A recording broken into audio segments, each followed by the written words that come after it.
Hi, everybody. This is Dan Stolbarger, and welcome to this week's KFIR Middle East Update. It's the week of May 1st, and let me encourage you first and foremost to go to our website at holygroundexplorations.com to access the PDF PowerPoint that accompanies this YouTube.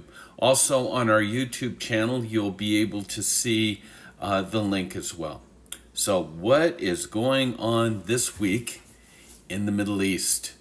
As far as our content, we'll be talking about Benjamin Netanyahu, kind of from my heart, reasons why I love Israel, how it's transformed me.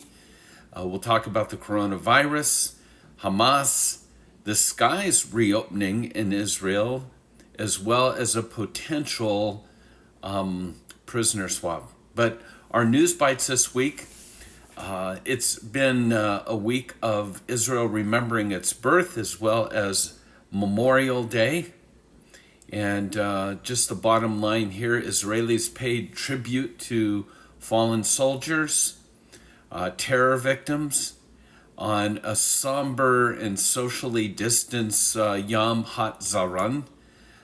Overall, 23,816 to be exact, soldiers and 4,166 terror victims have been killed since 1860, and that's when Israel moved outside of the walls of Jerusalem's old city. Unfortunately, but these are the times that we're living in, especially when we talk about the rise of anti-Semitism. During an online memorial in honor of the Holocaust Remembrance Day in Berlin, BDS activists interrupted a Zoom chat for survivors with posting porn and Nazi images, Hitler's salute, and shouting anti-Semitic slurs. That's the times in which we're living. You know, we're blessed to have technology the way it is, but it is not impenetrable.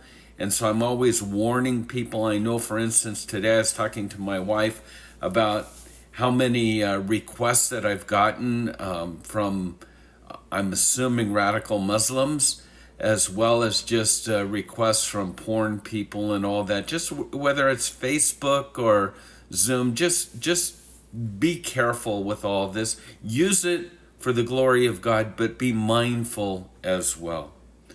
Bibi Netanyahu, I have to read this to you. I simply call this article Bibi Gets It. His words, not mine. God is the creator of the universe. He has challenged the world with COVID-19, but he has also given us the ability to turn to him in prayer.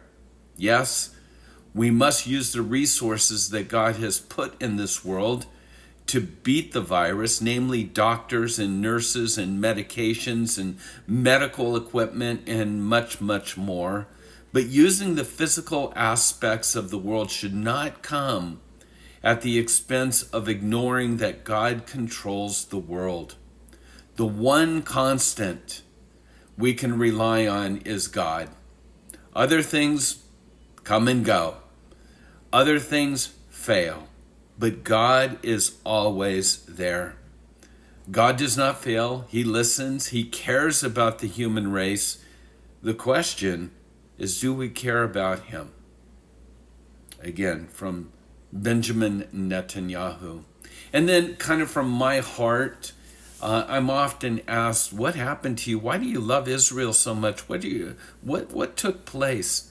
I don't know how to put it into words, but I will say that when I landed in Israel for the very first time, a friend had said, you know what, you're going to have a strange sensation. You're going to feel like you're home. That happened. But even more than that, it just created a jealousy in me. And I realized that Paul tells us that we're to create a jealousy in them. But the one thing that just stood out to me with this small nation loved their heritage, loved who they were, and they knew that their backs were against the wall. And as much as they would love and desire the support of the world, especially the United States. The bottom line is that they knew they were the only ones that had one another's backs. As diverse as it was, there was a loyalty that I hadn't experienced. And so I'm working on that in my end. I love my country as well, but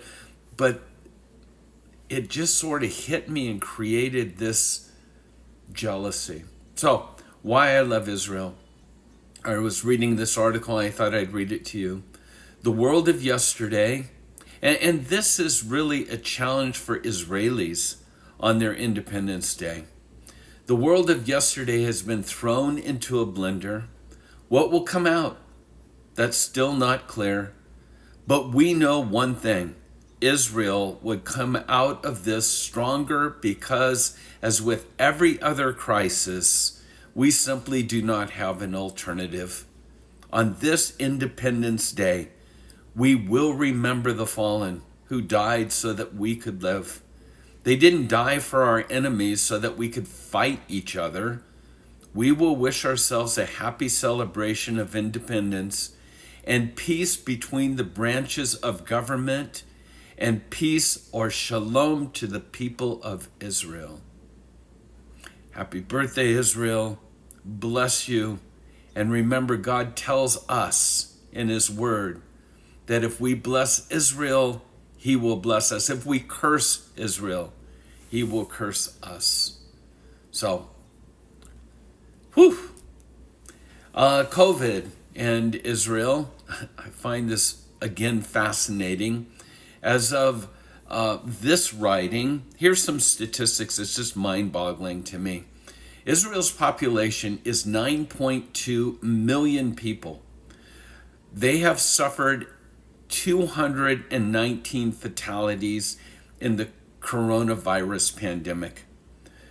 Of the nearly 16,000 confirmed cases, more than half have now recovered, and fewer than 100 Israelis currently are on ventilators. And now compare these figures to other countries. By the world's metric count, based on approximately the same stats, Israel has 25 fatalities per million citizens. Let that sink in. 25 fatalities per million citizens. Certainly it's not perfect, but it is striking nonetheless. And then I mentioned in the introduction the skies to reopen. U.S. airline Delta plans to resume flights from JFK from New York to Israel in early May. According to these reports, the U.S. Federal Aviation Administration assures Delta that Israel's Ben Gurion Airport was safe and that its aircrafts will be thoroughly disinfected before takeoffs, and flights from JFK to Ben Gurion are already available for booking on the company's website. I share this with you because we currently have 2 tours to Israel in late September and throughout November. And I want to encourage you to pray about joining us in the land where it all began. There's no words that I can give you that would prepare you for what Israel has to offer. Now, a couple articles before we close. Hamas and Israel, as I mentioned, this whole thing with anti-Semitism. Saw this article from the Palestinian Media Watch. Thought I'd share it with you. Basically the refrain here is if Hamas is opposed. If Hamas is opposed to any form of cooperation with Israel, why does it continue to allow medical supplies to be transferred from Israel into the Gaza on a weekly basis? If Hamas doesn't want any contact with Israel, it should close the Gaza Strip border with Israel and refuse medical supplies or truckloads of goods and fuel. If Hamas does not want any contact with Israel, it should stop sending its family members of its leadership to receive medical treatment in Israel. And if Hamas doesn't want any form of contact with Israel, it should stop sending Palestinian doctors to receive training from the Israelis. Just, once again, something to think about. And finally, prayers go out for a potential prisoner swap with Hamas. It appears to be gaining momentum. I never, when I say that, I kind of cringe, knowing what terrorism does. But Hamas does hold a couple of Israeli civilians that are alive in the bodies of Orlan Shawal and Lieutenant Hadar Golan. And we're hoping and praying that these prisoners can be released. So that's our report for this week. I do have one last slide, just with the word Selah, something to think about. And it's a quote from Martin Luther King. So with all of that, I wish you the best. God bless you, and shalom.